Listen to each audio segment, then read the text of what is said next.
আসসালামু আলাইকুম, welcome to my channel Husnara's kitchen. আশা করি সবাই ভালো আছেন। প্রতিদিনের মতো আজকেও আমি একটা নতুন রেসিপি নিয়ে হাজির হয়েছি। আমার আজকের রেসিপি হলো গরু মাংসের ভাজা ঝুরি ভোনা। গরু মাংস অনেক স্বাদের মাংস। এই মাংস যদি ভাজা ঝুরি ভোনা করা যায় তবে তো মাংসের স্বাদ দ্বিগুণ বেড়ে যায়। আশা করি আমার আজকের রেসিপিটি সবারই ভালো লাগবে। আর হ্যাঁ, আমার রেসিপি ভালো লাগলে প্লিজ আমার চ্যানেলটিকে সাবস্ক্রাইব করবেন। তাহলে চলুন মূল পর্বে চলে যাই।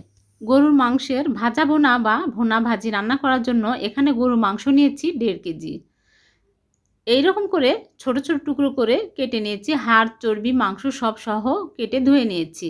এখন আমি মাংসগুলো রান্না করে নিব। এর জন্য চুলায় প্যান বসিয়ে প্যান গরম করে দিয়ে দিচ্ছি সরিষার তেল 1/2 কাপ। তেল দিয়ে তেল গরম হয়ে আসলে 1 কাপ পেঁয়াজ কুচি দিয়ে দিচ্ছি।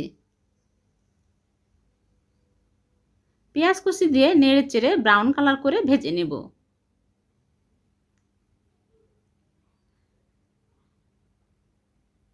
ভাজা হয়ে গেছে, এই যে দেখুন ব্রাউন কালার করে ভেজে নিলাম। এরপর আস্ত মশলা দিয়ে দিব। দারচিনি 3 টুকরা বড় বড় টুকরা দিয়ে দিচ্ছি, আর তেজপাতা 3টা, সাদা এলাচ 5টা, কালো এলাচ 2টা, স্টার মশলা 1টা, লং 5-6টা, আর সাদা গোলমরিচ নিয়েছি 7-8টা। সবগুলো দিয়ে দিচ্ছি। আর আদা বাটা নিয়েছি এখানে 1.5 টেবিল চামচ, রসুন বাটা 1.5 টেবিল চামচ দিয়ে নাড়াচাড়া করে ভেজে নেব। সামান্য পানি দিয়ে দিচ্ছি পুড়ে যাবে জন্য।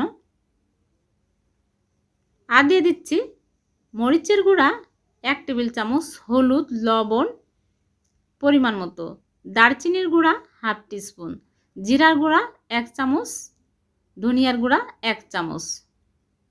সবগুলো দিয়ে দিচ্ছি। দিয়ে নেড়ে চেড়ে কিছুক্ষণ কষিয়ে নেব। কষানো হয়ে গেলে আমি মাংসগুলো দিয়ে দিচ্ছি। মাংস দিয়ে নেড়ে চেড়ে কিছুক্ষণ কষিয়ে নেব আর ঢাকনা দিয়ে ঢেকে রেখে দিচ্ছি 10 মিনিটের জন্য। 10 মিনিট পর ফিরে আসলাম। এই যে দেখুন অনেক পানি বের হয়ে গেছে। নাড়াচাড়া দিয়ে আবারও ঢেকে রেখে দিব আধা ঘন্টার জন্য। আধা ঘন্টা পর আমি ফিরে আসলাম। নাড়াচাড়া দিয়ে আবারও পানি দিয়ে দিব সিদ্ধ হওয়ার জন্য। ঢেকে রেখে দিচ্ছি 1 ঘন্টার জন্য। 1 ঘন্টা পর আমি ফিরে আসব। 1 ঘন্টা পর ফিরে আসলাম। মাংসগুলো অনেক সিদ্ধ হয়ে গেছে। এর মাঝে আমি নাড়াচাড়া করে নিয়েছি। এখন আমি নাড়াচাড়া করে মাংসগুলো একদম ভোনা ভোনা করে নেব, মানে ভাজা ভাজা করে নেব।